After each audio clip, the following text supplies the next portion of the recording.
Kristo, maawa ka sa kanya sa kaluluwa ni Naoyuki Watanabe. Kristo, maawa ka sa kaluluwa ni Naoyuki Watanabe. Panginoon, maawa ka sa kanya sa kaluluwa ni Naoyuki Watanabe.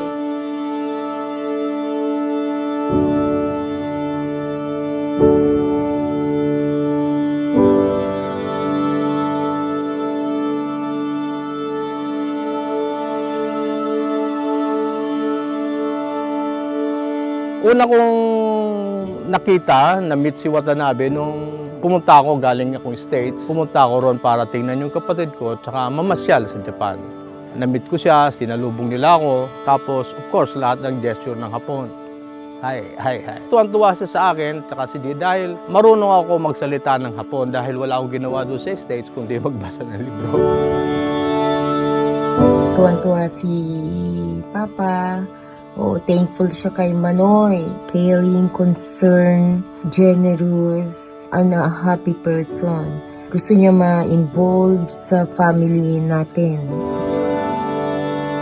2000 something, nung nagkakilala si Mr. Watanabe tsaka si Ate Jing namin. My husband, my loving husband, my protector, my partner, my everything. Insist niya talaga ang sarili niya na ma-involve sa atin. Napaka-thankful ko sa kanya talaga. Naging mentor ko po sa trabaho. Napaka-giving niya. Welcome ako nila Mama G at Honey P sa bahay po nila noon. Tawag ko po kasi sa kanya Daddy. In-invite niya ako, doon ako tumira sa bahay nila, yung unang bahay na nakita natin, no? Yung tinirahan din ni Desa na kasama niya yung nanay niya. Ano siya, maalaga, lalo na sa kanyang nanay. Una kong encounter sa kanya is si Jake eh. Ang importante is ma-express niya yung love niya kahit kanino, kahit hindi niya kaano-ano to. Yun yung pinaka-totality nung pagkakakilala ko sa kanya. Napaka-genuine at authentic ng pakikasalamuha niya sa kahit sino. Tapos Kaya ang medyo matagal-tagal. matagal-tagal talaga namin siya nakilala. Tapos yung isa rin na memory na natatanda ko sa kanya, yung nagpunta kami ng Japan.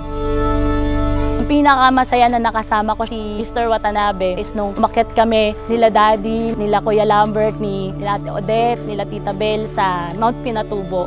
Pag akyat niya doon, minom lang siya ng beer. Parang gusto niya lahat masaya lang, hindi pressured, ganon. So yun yung pinaka-memorable na naaalala ko sa kanya. Ginawa niya kaming parang tunay na anak.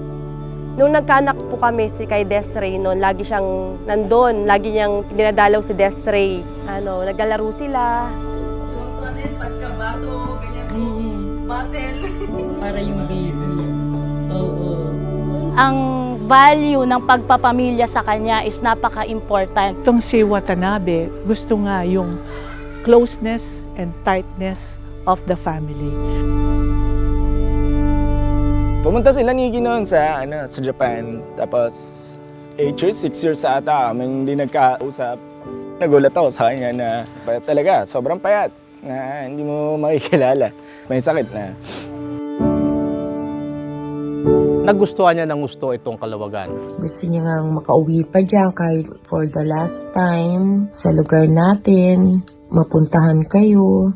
No, gusto niya dito mag-retire, which is nagsimula na nga siya, may kwarto dyan sa loob, kaya lang Hindi na pwede sa kalagayan niya.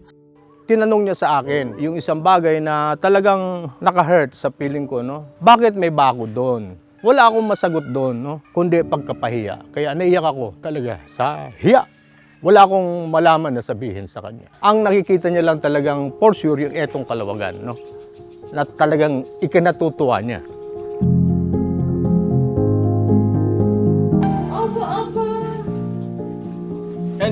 Nande pansarils ka? Second request niya is yung maka-onseng. So, here comes again yung guardian angel namin, si Manoy, with the help of Nico's family na. Naipunta namin siya sa onseng. Tuwan-tuwa siya. Thankful siya doon. Na-meet niya si La Desway, si Denise. Tuwan-tuwa ako sa mga bata, magagalang. Talagang nakita ko po sa mukha niya na sobrang saya niya po. Sabi ko nga, antayin niya ako. Ganun. Pero, ayun, bumigay na eh. Marami pa akong gustong iparana sa kanya. Parang hindi ko rin nakalain na ganun na lang, bigla na lang nawala.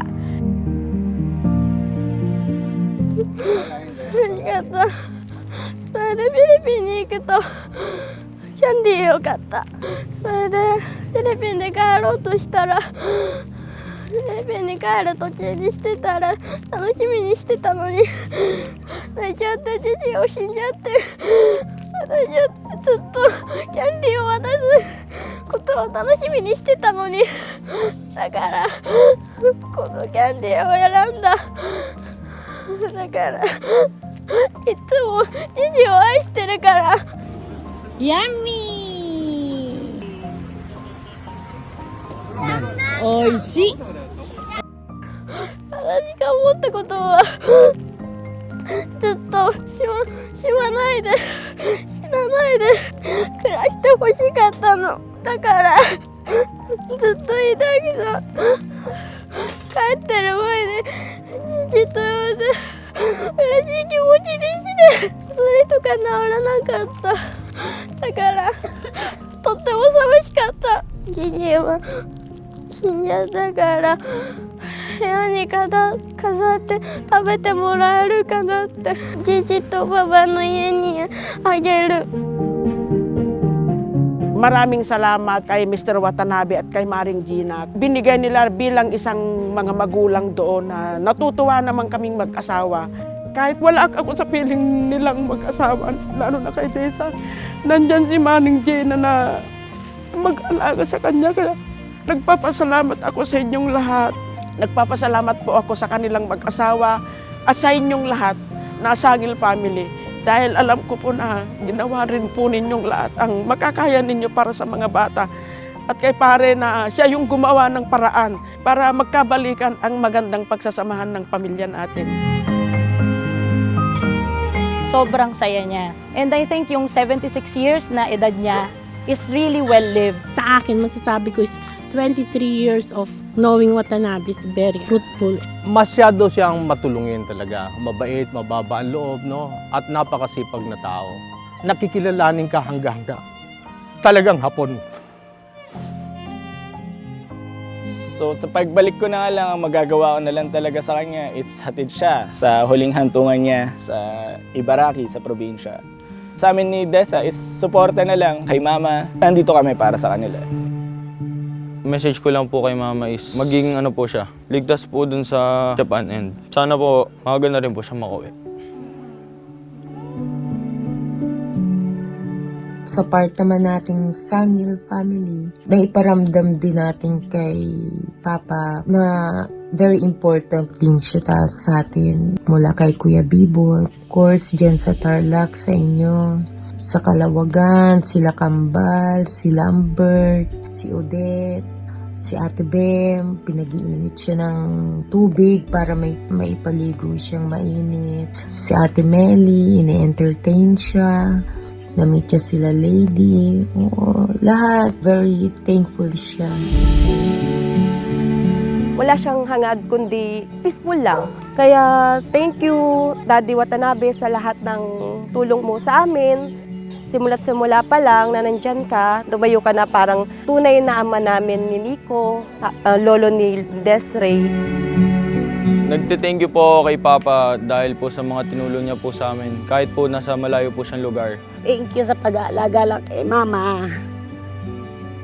Dahil siyempre mag-isa si Mama doon. Yun lang po. Thank you. Sana po kung nasa man po siya is masaya po siya. So sana yung kanyang naumpisahan ay ipagpatuloy natin para tayo lahat ay magmahalan at may pagrespeto tayo sa isa't isa na sa kanyang paglisan. So, Mr. Watanabe-san, maraming salamat sa mga values na tinuro mo. You are highly respectable and we will miss you a lot. Lahat ng mga importante sa buhay namin ay na-touch mo.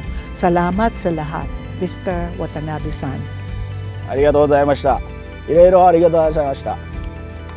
On behalf po kay sa Sangil family po and kay Daddy na thank you po.